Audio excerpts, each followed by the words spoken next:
Hi, my name is Christine Norick, and I'm representing the Southern Illinois Professional Development Center, which is a part of the Illinois Adult Education Professional Development Network. Today, we're going to be doing a math lesson on calculating area in relation to the construction industry. As I mentioned during this lesson, any worksheets or examples will be linked in the description below. And I want to start by talking about projects that you or someone you know might have worked on around the house or in someone else's home. And think of things like sewing or painting or maybe working and building something with wood. No matter what project you're doing for fun or for someone else, um, you have to plan. You have to know how much to bring, how many items or materials you're going to be using in this project ahead of time so you can be successful. And I want you to think of a scenario that maybe you have been in before where maybe you didn't plan so well and you ran out of something, and how frustrating that can be. If you're painting a room and you start painting and realize that you need more paint, you ran out, you just guessed and you weren't correct. Well, then you have to stop your project, you have to go get more materials, and you have to budget for more. All around, it can be very frustrating. And if you're working in the construction industry, this is even more important because it can show a lack of professionalism if you don't have the right materials or if you don't plan properly. So today we're going to be talking about a math skill that we can use to help you determine the size of something so you know how much of something you'll need for a project. And let's look at some vocabulary words first before we get into the lesson. Area, composite shape, square feet, square, rectangle, right angle, right triangle, siding, and drywall. And here are the definitions. Area is the total two-dimensional space that a flat object takes up.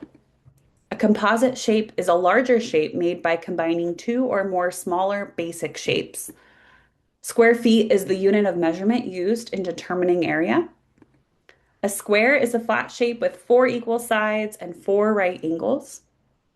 A rectangle is a flat shape where opposite sides are equal and there are four right angles.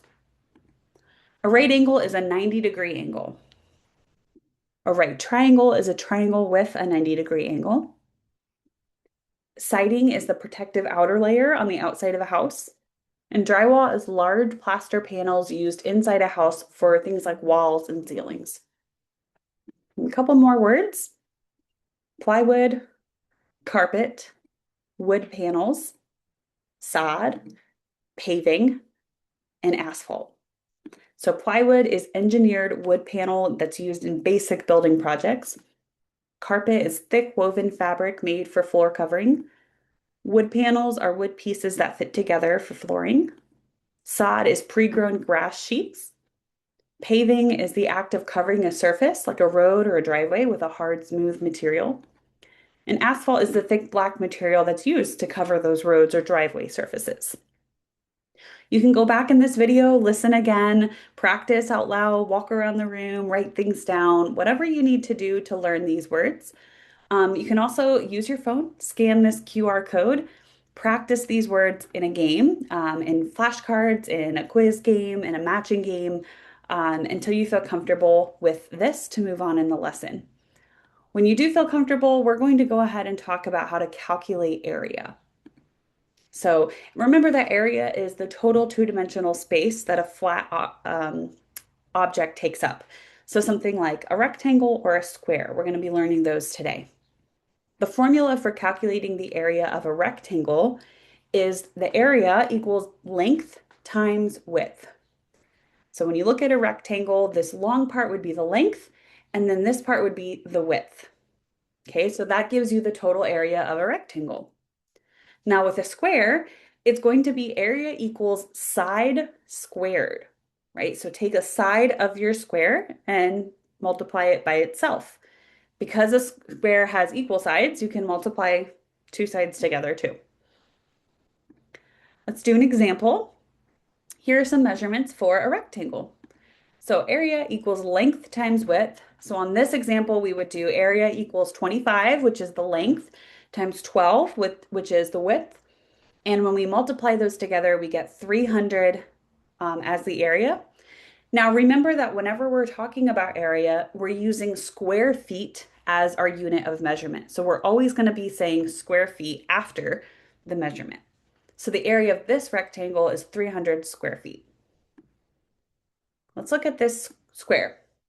Now, remember that the formula for a square is area equals side squared. So we'll do area equals 30 squared, or 30 times 30. So the area for this square is 900 square feet. Okay. Now let's learn the formula for calculating area of a right triangle. Now remember that a right triangle is a triangle that forms a 90-degree angle. So not every triangle is going to be using this formula. But on a right triangle, we're going to do area equals 1/2 of the base, which is at the bottom, times the height.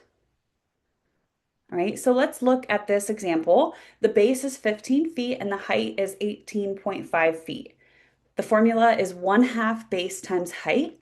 So we're going to do 1/2 of 15 feet times 18.5 feet. 1/2 of 15 feet is 7.5, or 7.5. So we'll do 7.5 times 18.5, and the total area for this right triangle is 138.75 square feet. Okay. Now, in this lesson, we're not just learning individual shapes, but we're learning how to calculate the area of composite shapes, which, as we learned in our vocabulary, is a larger shape that has several smaller shapes inside. And this is really common when you're doing a project in construction, when you're making something and you have a bigger shape you're looking at, you have to be able to find the smaller shapes inside and know the whole area. So let's look at this example of a composite shape. It says Mark's paint shop has been called for a job painting the siding on a house.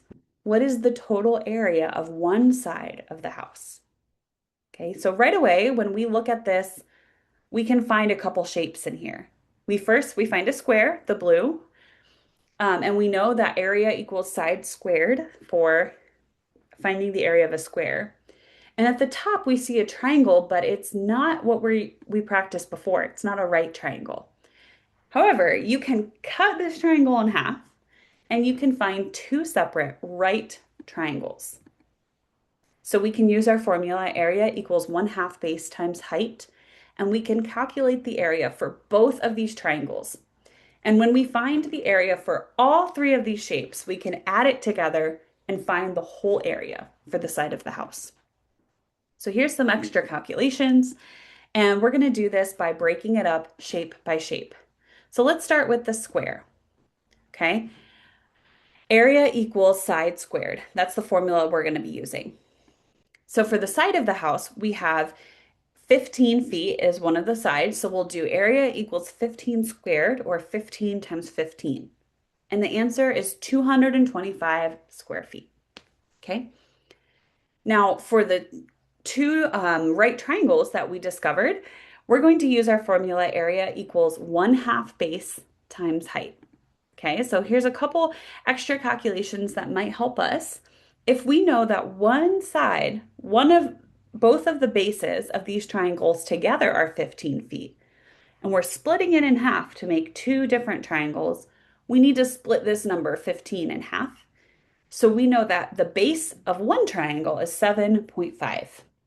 So let's use our formula to find the area of one of the right triangles. So area equals 1/2 base times height, or 1/2 of 7.5 times 9.5. That's our height. Area equals 3.75, because that's 1/2 of 7.5, times 9.5, which is 35.625 feet squared, square feet, right? That is the area for one of our right triangles. Now remember, we have two of them that we divided it into, so we have to multiply this number by 2. And then the total area for the roof is 71.25 square feet. So we take the number that we got from the roof and the area from the side of the house, and we just add those shapes together, and the total area for this entire project will be 296.25 square feet. Okay, let's look at one more example before you try on your own. The Gomez family wants to pave their driveway. How many square feet of asphalt does the paving company need? Let's look at the shape of their driveway. We have some measurements. We can find two separate shapes in this driveway. We can find a rectangle and we can find a square. Remember that for the rectangle, its area equals length times width. And for the square, its area equals side squared. So let's start with the rectangle. Area equals length times width, or 26 feet times 12 feet. So the area for this portion of the driveway is 312 square feet. Now for the square, its area equals side squared. So area equals 12 squared, or 12 times 12. And the area for this part of the driveway is 144 square feet. So when you add both parts of the driveway together, you get 456 square feet. That's the total area for this project. Now, if you need to pause and go back, listen to these examples again, work them out in a notebook, please feel free. But if you feel comfortable to try on your own, you're going to be doing some practice. And the worksheet can be found linked in the description below, or you will also find the examples on the screen. Right here are all the formulas you'll need to find area of a square, rectangle, or right triangle. And for each example, you're going to be looking for those smaller shapes inside of the larger shape and adding the areas together. So you'll be looking for things like a rectangle, a right triangle, and a square, and adding each of those portions together to get the larger area for the answers. So when you're finished, let's go over number one together. King's Carpet Company received a job to install new carpet in a client's living room. How many square feet of carpet does this company need to use? When you look at this example, you can find two shapes inside of the larger shape of their living room. You can find a rectangle and a square. So you're going to find the area of the rectangle first, and then you're going to find the area of the square and add them together. And your answer should be 379.5 feet, 54 square feet. And this is how you're going to be doing all of the other examples. Okay? Before we finish today, I'd like to think of some questions for you to sit, reflect on when it comes to the construction industry. So you can talk about this with a family member or a friend if they're available. You can write this in a notebook. You can walk around and just kind of think about what this means for you. What other scenarios can you think of where one might need to use area of composite shapes in construction? So other situations that were not talked about in this lesson. What do you think would happen if this calculation was done incorrectly? What impact could that have on the project? Or maybe think about professionalism for the company. What other math skills do you think might be important to know in this industry? So take some time to think about those answers. And I hope that this lesson was helpful to you, not only in learning your math skills, but also in thinking of how that relates to a professional field. Thank you.